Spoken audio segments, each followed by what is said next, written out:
Breaking news BRS working president KTR arrest వార్తలపై Congress MP Chamala Kiran Kumar Reddy కీలక వ్యాఖ్యలు చేశారు.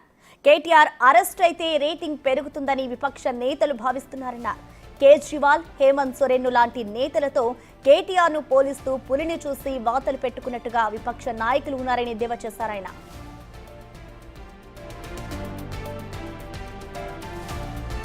అల్లు అర్జున్ అరెస్టు తర్వాత పుష్ప 2 కలెక్షన్స్ ఇంకో 100 నుంచి 150 కోట్లు పెరిగాయని, కేటీఆర్ కూడా అరెస్ట్ అయితే పుష్ప 3 లెవెల్లో మైలేజ్ వస్తుందని బీఆర్ఎస్ నాయకులు భావిస్తున్నారని వ్యంగ్యంగా కామెంట్ చేశారు చామల. అయితే కేసీఆర్ కుటుంబ అవినీతి చూసి తెలంగాణ ప్రజలకు విరక్తి వచ్చిందన్నారు. ఈ మధ్య తెలంగాణలో ఈ అపోజిషన్ పార్టీ లీడర్లకు ఒక ట్రెండ్ లాగా అయిపోయింది.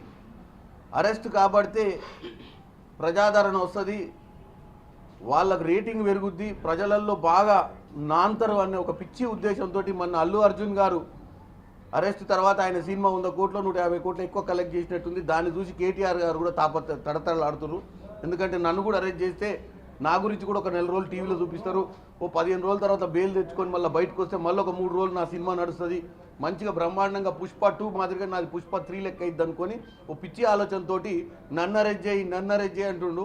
ఆయనకు తెలియదు రాజకీయంగా ఏదో కొన్నిసార్లు కొన్ని రాష్ట్రాలలో కొంతమంది నాయకులను కొన్ని సందర్భాలలో అటు కేజ్రీవాల్ గారిని కానీ అటు జార్ఖండ్లో సోరెన్ గారిని అరెస్ట్ చేస్తే అక్కడ వాళ్ళను బీజేపీ ఒక కరప్షన్ని రుద్ది వాళ్లకు ప్రజలకు ఎన్నుకోబడి ఆల్రెడీ ముఖ్యమంత్రులుగా ఉన్న వారి మీద తప్పుడుగా కేసులు పెట్టి లోపలేసిరనే దానికి ప్రజలు ఏమైనా ప్రజలే బీజేపీ తీసుకున్న నిర్ణయాలకు వ్యతిరేకంగా ఈరోజు వాళ్ళని ముఖ్యమంత్రులు చేసే పరిస్థితి ఉండొచ్చు.